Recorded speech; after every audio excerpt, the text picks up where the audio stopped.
Bienvenue à la deuxième leçon de notre MOOC sur les groupes finis. Aujourd'hui, on va introduire la composition des permutations. On dit parfois la multiplication des permutations, et en fait, elle ressemble à la multiplication usuelle, au sens où elle va nous permettre de faire de l'algèbre avec des permutations. On va commencer par ce qu'on appelle le diagramme en tresse d'une permutation. On va prendre une permutation au hasard, par exemple celle-ci. On va ensuite écrire les chiffres de 1 à 4 deux fois verticalement dans le plan, comme ceci. Ensuite, on va relier chaque chiffre avec le chiffre qui est juste en dessous dans la permutation. Donc en dessous, je vais relier le 1 avec le 2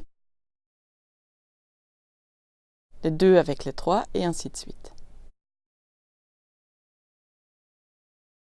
Voilà ce qu'on appelle le diagramme en tresse de la permutation. Souvent, on met des petites flèches qui nous permettent de penser à une permutation comme à quelque chose qui s'écoule de la gauche vers la droite. Il y a en fait une deuxième façon équivalente de tracer le diagramme en tresse d'une permutation.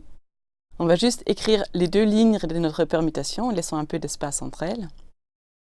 Et ensuite, la règle est de relier chaque chiffre, comme par exemple le 1, avec lui-même dans la deuxième ligne. Pareil, je vais du 2 au 2, du 3 au 3 et du 4 au 4. La dernière chose à faire est alors de retourner ce dessin dans le sens horaire et on retrouve le même diagramme en tresse que tout à l'heure.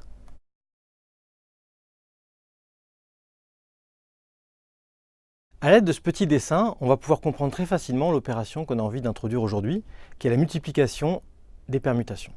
Donc si j'en prends une deuxième,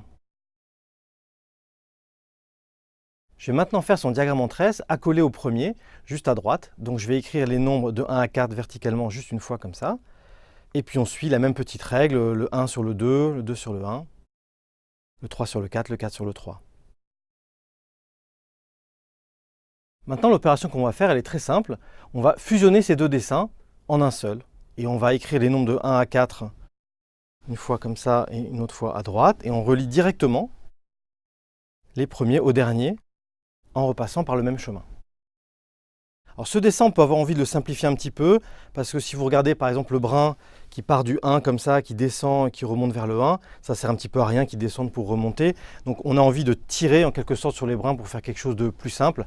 Alors je vais faire ça maintenant, je vais effacer la partie haute du dessin. Et maintenant je vais le refaire plus directement, donc je vais faire le brin qui va du 1 au 1 directement. Ensuite le 2 va aller vers le 4 et ainsi de suite. Donc ce diagramme en tresse, celui du haut ou celui du bas, il correspond à la permutation qu'on va appeler le produit des deux autres. C'est-à-dire que si la permutation en haut à gauche c'était petit a, et si l'autre c'était b, ici on a le diagramme en tresse de la permutation a fois b. On peut bien sûr l'écrire comme une permutation de façon standard, donc si j'écris les nombres 1, 2, 3, 4, il suffit de suivre les brins. Donc le brin qui part du 1 arrive sur le 1, on inscrit donc le chiffre en dessous. Le 2 va aller sur le 4, et en suivant les brins, le 3 sur le 3 et le 4 sur le 2.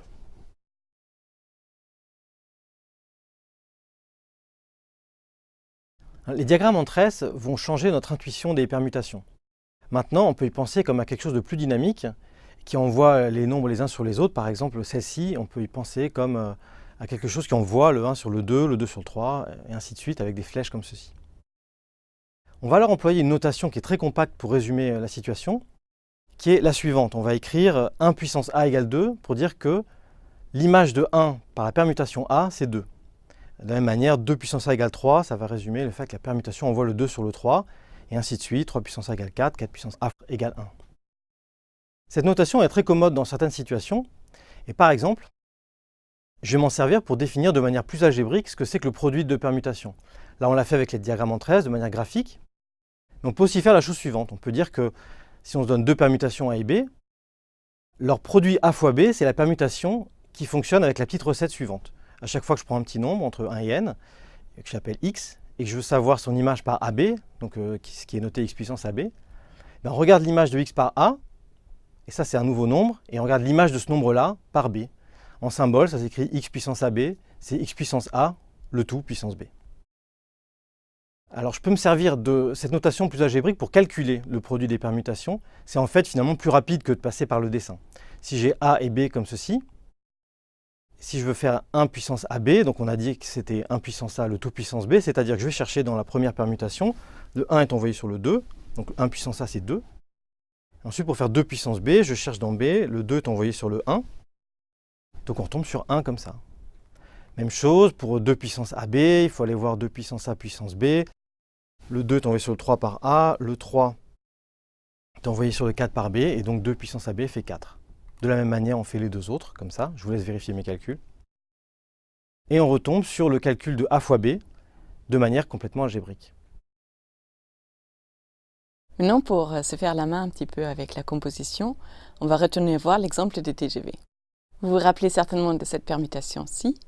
Son diagramme en tresse montre bien que l'ordre des 10 premières voitures est retourné, alors que les 10 suivantes sont laissées en place. Si maintenant j'appelle S cette permutation, et je m'amuse à calculer S fois S, que je peux très bien noter S au carré d'ailleurs, on a dit qu'il faut mettre bout à bout le diagramme en tresse de S deux fois. Donc si je suis le brin qui part du 1 par exemple, il va descendre jusqu'au 10, et puis il remonte à la position du chiffre 1. De même le 2 va d'abord descendre sur le 9, et puis remonter à la deuxième position. Autrement dit, en tirant sur les brins, je peux simplifier ce diagramme en tresse pour obtenir le diagramme le plus simple possible, celui qui garde chaque chiffre en place. En fait, c'est le diagramme en tresse de la permutation identité. Ce résultat est tout à fait conforme à notre intuition. Retourner l'ordre deux fois de suite revient à la position de départ. Donc S au carré, c'est l'identité, et d'ailleurs on aurait trouvé bien sûr le même résultat avec les calculs algébriques de la multiplication. Une autre permutation de notre exemple des trains était celle-ci. Son diagramme en tresse nous montre que d'abord, tous les chiffres sont retournés, ensuite on retourne encore les 10 derniers. Ici, pour calculer R fois R, donc R au carré, le diagramme en tresse va cesser d'être utile parce qu'il commence à être illisible. Donc on va privilégier l'écriture algébrique du produit, et je vous laisse vérifier qu'on obtient ce résultat. Ensuite, pour R puissance 3, on obtient cette permutation-ci. Et ce qui est remarquable, c'est que aussi bien R carré que R puissance 3 sont en fait aussi des exemples qui provenaient des TGV. Vous pouvez vérifier que la puissance suivante, R puissance 4, donne à nouveau la permutation identité. Si maintenant je m'amuse à multiplier toutes ces permutations avec S de tout à l'heure, on obtient ce résultat-ci. Il est remarquable que, encore une fois, ces trois permutations-là appartiennent à l'exemple des TGV. Pour le dernier produit S fois R puissance 4, il n'y a pas vraiment de calcul à faire, puisque R puissance 4 était la permutation identité. Et si vous regardez le diagramme en tresse de S fois identité, en tirant sur les brins, on obtient tout simplement le diagramme en tresse de S. Donc S fois R puissance 4, ça fait S. Retenons ce que nous avons observé au passage, c'est que les 8 exemples de permutations dans les TGV peuvent en fait tous être exprimés avec des R et des S comme ceci. Et je vous laisse un petit exercice qui est de vérifier que le produit dans l'autre sens, R fois S, n'est pas la même chose que S fois R. En fait, R fois S est égal à S fois R puissance 3. On va maintenant résumer un petit peu les propriétés de la multiplication des permutations qui sont les plus importantes. Pour commencer, l'associativité, le fait que A fois BC, c'est la même chose que AB fois C. Celle-ci est parfaitement évidente si vous réfléchissez au diagramme en tresse. Et en fait, on l'a déjà utilisé à de nombreuses reprises. Par exemple, quand on a écrit SR3, on n'a pas placé du tout de parenthèses. Il y aurait eu plusieurs façons de le faire. Là, je vous ai mis 3 façons de mettre les parenthèses, il y en a en fait 2 autres. Et toutes donnent le même résultat, à cause de la règle d'associativité. Grâce à cette règle, en fait, on va se passer essentiellement des parenthèses pour tout le reste du cours. Deuxième règle, l'existence de ce qu'on appelle un élément neutre. C'est le terme technique pour dire que la permutation identité, celle-ci, qui envoie le 1 sur le 1, le 2 sur le 2, etc., est neutre pour la multiplication, dans le sens que A fois I, c'est pareil que I fois A, ça fait A elle-même, pour n'importe quelle permutation A. Par contre, il faut faire attention, il n'y a pas de règle de commutativité. En général, A fois B n'est pas égal à B fois A. On vient juste d'en voir un exemple avec R et S. Il y a encore une opération sur les permutations dont on n'a pas parlé, qui est la construction de ce qu'on appelle les inverses. Alors voyons ça sur un exemple, je vais prendre une permutation au hasard, par exemple celle-ci. Je vais construire son diagramme en tresse par la même recette qu'on a déjà vue. On écrit les nombres 1, 2, 3, 4, 5 deux fois, et puis on va relier le 1 sur le 2 sur le 3, comme on sait le faire maintenant. de cette façon. Maintenant, ce qu'on va faire, c'est qu'on va imaginer qu'il y a un miroir ici, placé sur la colonne de chiffres, et on va prendre en fait l'image dans ce miroir de ce dessin, c'est-à-dire on va faire le symétrique par rapport à l'axe vertical. Alors c'est très facile de le faire avec l'ordinateur, il suffit de copier ce dessin-là, de le déplacer, et on va faire tout simplement un retournement horizontal. Le diagramme en tresse à droite est celui de la permutation qu'on appelle l'inverse de la permutation de gauche. Alors on va l'écrire comme une permutation, je vais placer les nombres 1, 2, 3, 4, 5 comme ça. Et puis on peut donc suivre les brins, donc le brin qui part du 1 va sur le 3, il y a donc un 3 en dessous du 1.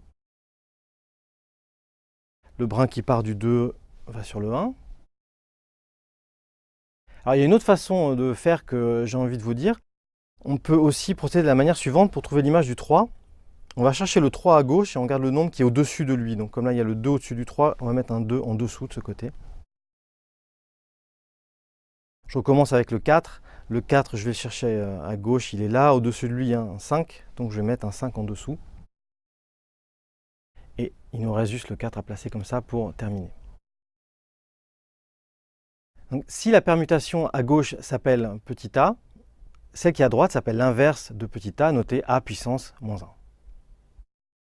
La propriété fondamentale de l'inverse de a, c'est que la composée des deux, on l'a vraiment sous les yeux, a fois a moins 1, c'est en fait la permutation identité. Si vous regardez ce brin par exemple qui part du 3, qui monte ici sur le 1, il redescend sur le 3. La même chose va se passer avec tous les autres numéros, puisque le fait d'avoir pris l'image en miroir va bien ramener chaque brin sur son point de départ. Donc on a cette identité-là.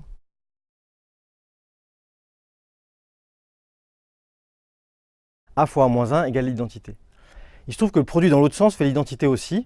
On va le voir très bien, je vais simplement vous déplacer les deux tresses comme ceci. Et vous constatez immédiatement que pour les mêmes raisons, parce que les deux diagrammes en tresse sont symétriques, la composée dans ce sens-là fait également l'identité. On va donc ajouter une dernière chose à notre liste de propriétés fondamentales, qui est l'existence des inverses. Toute permutation A possède une permutation inverse A-1, telle que le produit dans les deux sens fait l'identité.